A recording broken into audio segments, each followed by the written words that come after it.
All right, ladies and gentlemen, day 2 of, I guess, my Christmas series where I sit down completely unscripted. I have no idea where this is going to go, but any of you that are feeling a little bit lonely over the Christmas break, that's what these videos are here for. So maybe this can be interesting. Maybe it can be boring as fuck, but at least you won't feel so alone if you don't have friends or family to spend this holiday season with.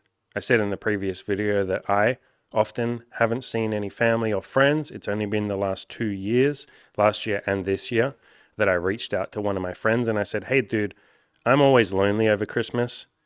What about you? I know you don't see your family." He's like, "Yeah, dude, I'm fucking lonely over Christmas. Let's do something." And we've always spent, or the last year and this year was spending and have spent Christmas together. So any of you that feel a little bit alone, trust me, I get it. I understand. Let's sit here and hang out. I don't really have much of a plan.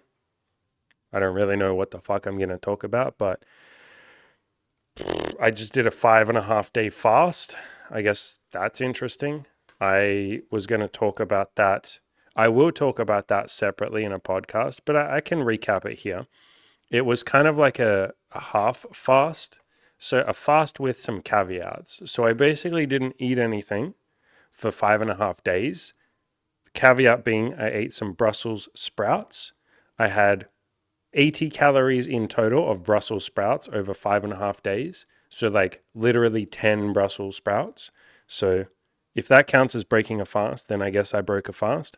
I also had iced coffee, which had some calories in it, quite a few calories in it. But to me, it was like a half fast. I ate 10 Brussels sprouts in 5.5 days. So it felt like a fast. And it was this weird, fun little challenge that I started on that I had no intention of doing. I just literally had a day where I was like, I don't really feel like eating. It got to the evening and I was like, do I feel like eating? And I kind of asked myself and I was like, no, like I could eat, but what happens if I don't?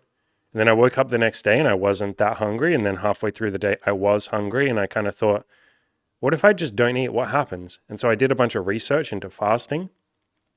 Have other people ever not eaten for a couple of days? And to me, the idea of not eating for more than a day seemed impossible.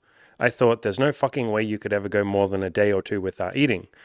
Anyway, I do all this research. There's all these people that have done like 5 day fasts, 7 day fasts, 10 days, 40 days. There's a bunch of research papers on, a whole bunch of people who've done like 30-day fasts and lost weight and felt really good and all the positive benefits of fasting. And this shit was blowing my mind because I always just thought that fasting was bad for you. I thought fasting, like you would die unless you had a lot of body fat or something. And I looked it up, and all the sort of research said, no, there's all these positive health effects and this and that and this, and it can cure or improve certain health conditions, diseases and stuff like that. And my mind was just exploding. I was like, what the fuck? But I thought not eating was bad. And I think growing up in the West has put into me this idea that you're supposed to just eat constantly. If you don't eat every couple of hours, you'll lose energy or you will, I don't know, fucking die or something bad will happen. And the idea of going several days without eating just seemed insane to me.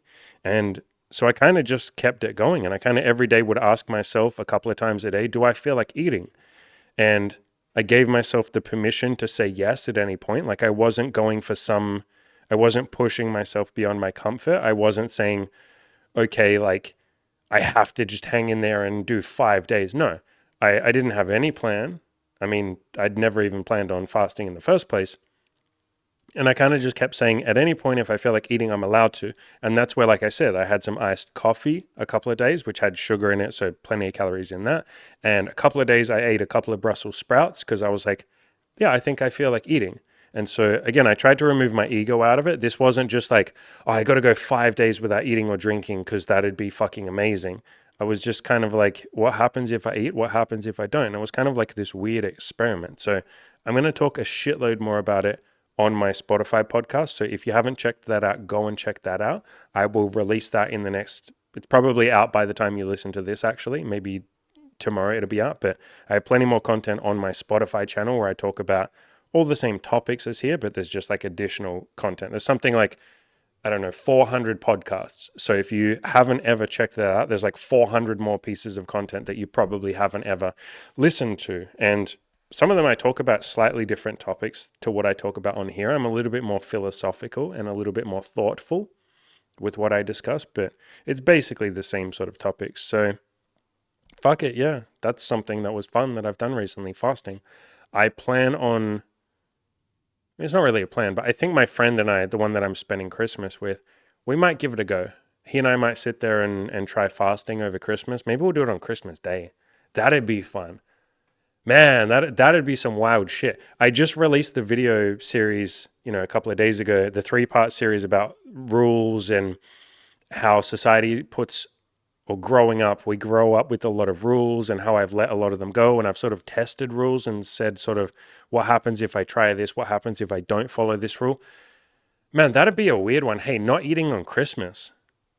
Fuck it. I'm going to say it to my friend. And my friend is just as like autistic and like out there as I am. And so if anyone presents him with a rule, he wants to deconstruct it and break it down and go, why does this rule exist? What happens if I don't follow this rule? So I think if I said to him, dude, do you want to try not eating on Christmas when everybody else is having like maybe the biggest meal of their entire year? What happens if we don't eat anything for like, I don't know, 48 hours or some shit? So I'm pretty sure he'll be down for that. Obviously, it's probably going to be exactly the same as the fast that I just did. I don't think it'll be any different. I might try this time. I'll see how I feel, but I might try not even eating any like no Brussels sprouts. Again, I only ate like fucking 10 Brussels sprouts over the entire 5.5 days, but I might try like no coffee, no sugar, nothing, just like literally 0 calories and just water and I don't know, maybe some stock and salt and stuff like that to keep the electrolytes and nutrients up. Take a multivitamin, shit like that. But yeah, that'd be a fun. If any of you want to try that, by the way, and I would really suggest you do your own research before you fast. This isn't something that I would necessarily recommend to everybody. And definitely don't do it if you feel like it's something that would hurt you. But if any of you feel like you're in a good place and you want to try fasting for a day or two, you're welcome to try it with me. You can leave a comment and play it by ear. I would suggest if you do try fasting like I did, listen to your body. And there's nothing bad happens if you eat. If you eat some Brussels sprouts, if you have a little bit of iced coffee, if you have some food or something, if you eat some fucking ramen noodles or something, don't think of it in terms of like binary of like, I'm either fasting or I broke my fast and I'm a coward who can't last very long. Kind of take that shit out of it. Maybe another way of saying that is, what if we try eating minimally and see what happens? And again, I'm definitely not encouraging you to do so. I think fasting is something that could very much be taken to the extreme by people. When I did this fast that I've just now come out of, again, like a half fast, I still had some calories, but when I came out of it or when I was doing it, Imogen said multiple times, she's like, there's no fucking way that as in Imogen, there's no fucking way that I could do this because, and she didn't swear, she's so polite. She's like, there's no way I could do this because she has bulimia or she had bulimia and binge eating. And she was like, there's no way I could do something as extreme as fasting. So be gentle with it if it is something you want to try. But if it is something you're interested in, yeah, it's this cool, fun, weird thing that I just did out of nowhere, completely on a whim with zero planning, no intention whatsoever. And that was kind of cool. So yeah, what else have I been up to? Imi and I saw a new girl recently, like a week or two ago. On my blog, you can go over to my blog. I wrote up like the whole story about it, kind of like a sex story or like a lay report. And I laid out everything that we did and it was fun. She's a really fun, cool, interesting chick. She super hot, gym bunny, Asian chick, fake tits, perfect tits. Yeah, just lots of fun. So that story's over there. What else have we done? The girl that we've been dating for over a year now, she's coming over 1 hour from now, from the time I'm recording this podcast. By the time you guys and girls listen to it, we already would have sat down with her, but we're going to do a podcast and sort of talk about our year together and what we're grateful for. And we'll ask her some questions of what it's been like dating a couple and some preconceived notions she might have had around that and whether it's been different from dating like a single person. We've had these conversations with her obviously off the air, and yeah, she has a lot to say about it. So I think that'll be fun. That'll be interesting. I probably won't release that until the new year. Yeah, I'll probably release that in the new year. Maybe I'll release it towards the end of this month. We'll see. But that'll be coming out. What else? I don't know. That's about it. I feel like I share most of the stuff with you guys and girls. By the way, if you ever have any questions, like I am an open book, but at the same time, I don't think of everything to tell you guys and girls. Do you get what I mean? Because there's a weird thing that happens when you sit there and watch someone on camera. Like all of you watching me, especially those of you, if you've just watched one or two of my videos, this won't apply. But if you've watched lots of my content, you come to get to know me a little bit. And who I am on camera is different to who I am in person, because this is me sitting here in front of a camera. It's kind of a contrived, it's not a performance, but like, I'm not fully relaxed, if that makes sense. I am talking into a camera. I am acutely aware of the fact that there's a camera that I'm looking right into right now and a microphone. I'm acutely aware of acoustics in this room and that this is more echoey than my old podcast room, which I had to move out of, or I chose to move out of. I'm aware of so many different things that I'm not fully relaxed. But if you were to hang out with me in person, I would obviously be infinitely more chill and more myself. So who I am on camera is slightly different, but I try and be myself as best as I can, but it's not exactly one-to-one. But there's a weird thing that happens when you watch someone a lot. You do get to know them to some extent. But for me, my life is just my life. It's just normal. I'm used to it. And I'm very grateful for it. I say that all the time. I make sure that I practice gratitude multiple times a day. I say it to all of you. I'll say it again. I'm very grateful for all of you. I'm grateful that I get to live this beautiful life. I'm grateful that I get to do content and coaching, and this is how I get to pay my bills and continue doing this shit. I'm grateful that you trust me to help you, that you trust me, to give you advice. I think that's an incredible, there's vulnerability there on your part to trust me, to trust that I will care about you, that I won't shoot you down, that I won't laugh at you, that I won't say your question is stupid, that I won't mock you for not knowing the answer. There's a lot of trust there, and I'm very grateful for that. But my life is just my life. It's fucking normal to me. Like, it's really normal. Obviously, because it's my life. I live it 24/7. We all have solipsism to some extent, and solipsism just means it's not I guess you can call it an inability. The inability to look outside of your own scope of your own field of view. Like, you are yourself 24/7. You can do your best to imagine what it might be like to be someone else, but you can never step into their shoes. So we all have solipsism. We're all in this beautiful body and mind and soul, and we go around 24/7 like this. And we can expand our consciousness out beyond that with things like enlightenment, Buddhism, just self-improvement in general, being more empathetic, being more loving, all of that. We can come to understand and empathize with other human beings and imagine what it might be like to be them. But we are still, for the most part, as far as I can tell, in this body, in this vessel. And so I am me all the time. I know what my life is like. I know who I am. I know what it's like to be me. But all of you, you're not living my life. And I think about the people that I look up to and how for them their life must be so unbelievably normal because they're living it 24/7. One of the people that I take advice from is Alex Hormozi, who's someone that earns $100 million a year. I can't even imagine I can barely imagine earning $1 million a year. And we do after expenses. That's not true. No, that's really not true. No, that's not even remotely true. Where the fuck did I get that number from? Last year we earned $200,000 a year. I don't know where I fucking pulled that number from. The first year, 2 years ago, we earned about $100,000 in the whole year. Last year we earned about $200,000 in a year. Yeah, where the fuck did I get $1 million from? I would love to earn $1 million. But Alex Hormozi earns $100 million a year. And that number is so unbelievably insane to me that I can't even imagine what it would be like to earn 1% of that. That's 5 times what I'm currently earning. And I think we might do something like that this year, 2024, that's coming up. I could see us earning $500,000 a year. I could definitely see that. I could see us, if we really kept building, maybe $1 million. I don't know. Maybe that's 2025. In the next couple of years, I can see us earning $1 million a year. And then, holy shit, fucking hell, I don't even know how to express the gratitude that I would feel. I almost can't think about it because that number's just too out of here. I can't even imagine. I would just have insane gratitude for all of you. Anyway, so $200,000 a year is where we're at now. I would be very happy with $300,000 a year. But anyway, And to be clear, that's split amongst myself and Cam and myself. So that's not like I'm earning $200,000 a year, to be very clear. And that's before all expenses and everything. Anyway, to earn $100 million a year like Alex Hormozi, I can't imagine that. And so I look at his life and I'm just like, dude, like, holy fuck. Like, what do you do in the morning? What is it like having a team of like fucking 50 employees? Because I right now have Imogen who helps me. I guess you can say we run the business together, and Cam. And we're all kind of like partners. The three of us are kind of like partners in a way. And then I have two coaches on top of that, Ed and Taylor. I don't pay them though. They're in there for free. They get coaching for free and then they give back because they're both half in the position of coaches themselves. They're wonderful coaches. So they're half employees, I guess you could say. They're more like volunteers. So I have like 5 people that help me, 4 people that help me.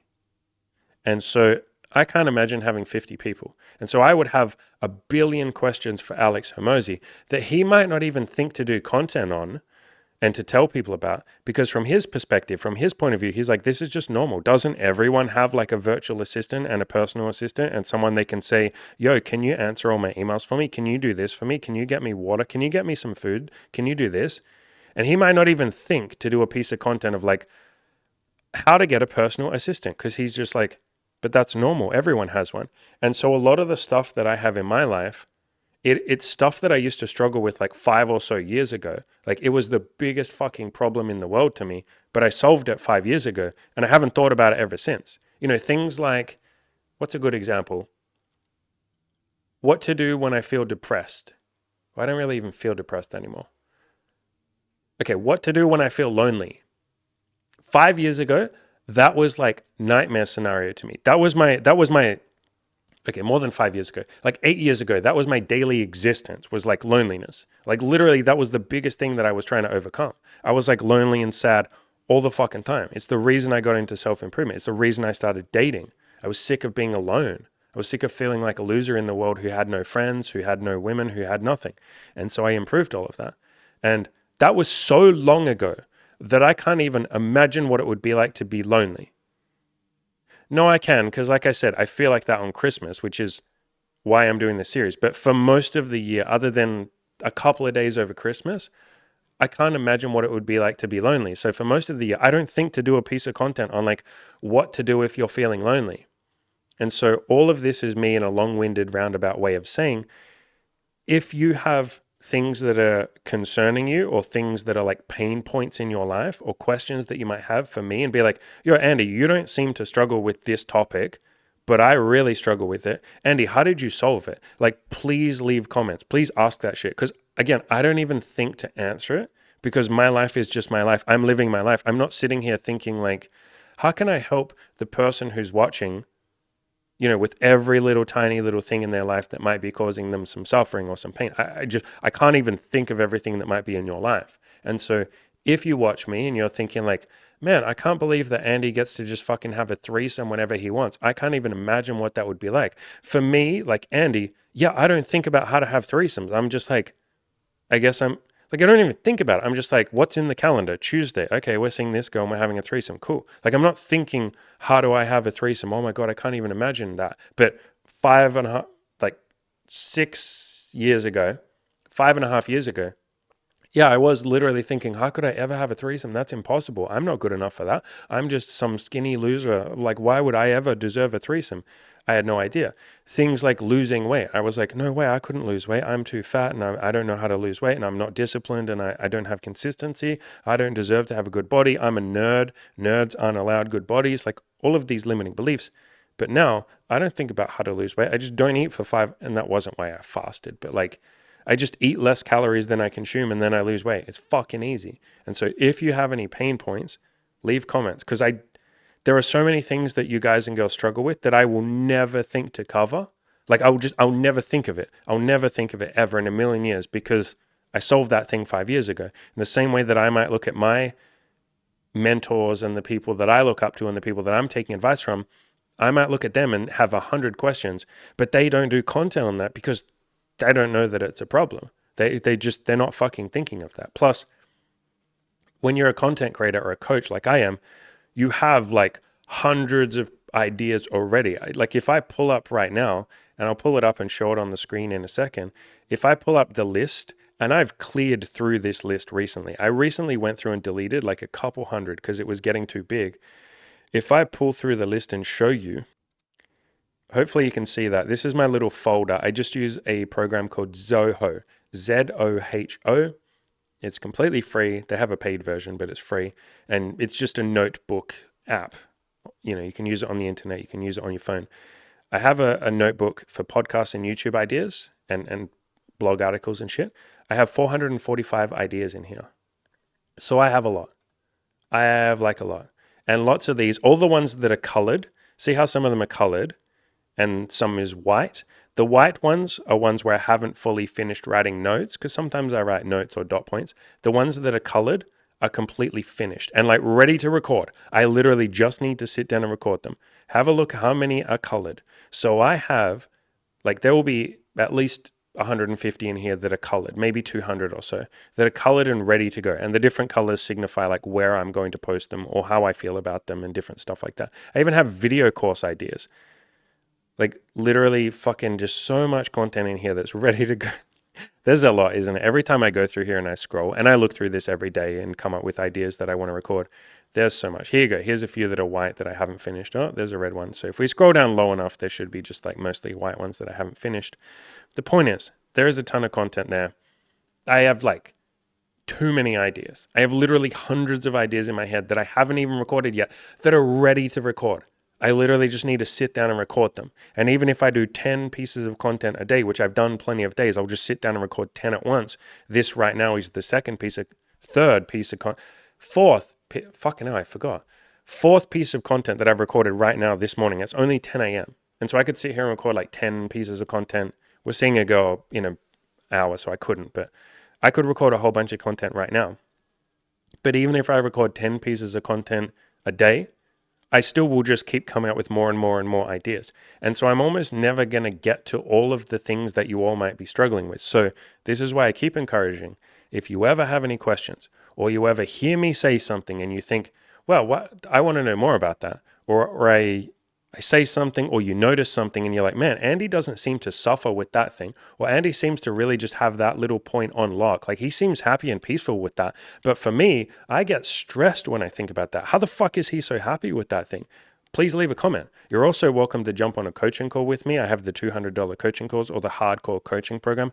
Obviously, that guarantees that I will answer your problem and sit there and really go in. But any questions that you leave, I'll either reply to them, like I reply with a comment where I'll answer your question, or I will do a podcast or a video on it. Or if I really can't help you, every now and then this will happen. It's really rare, but like every now and then someone will ask a question and I'll be like, dude, I think this has got to be a coaching call, like a $200 coaching call. I don't know that I can, there's like too much here and I got to ask you too many questions to get more info.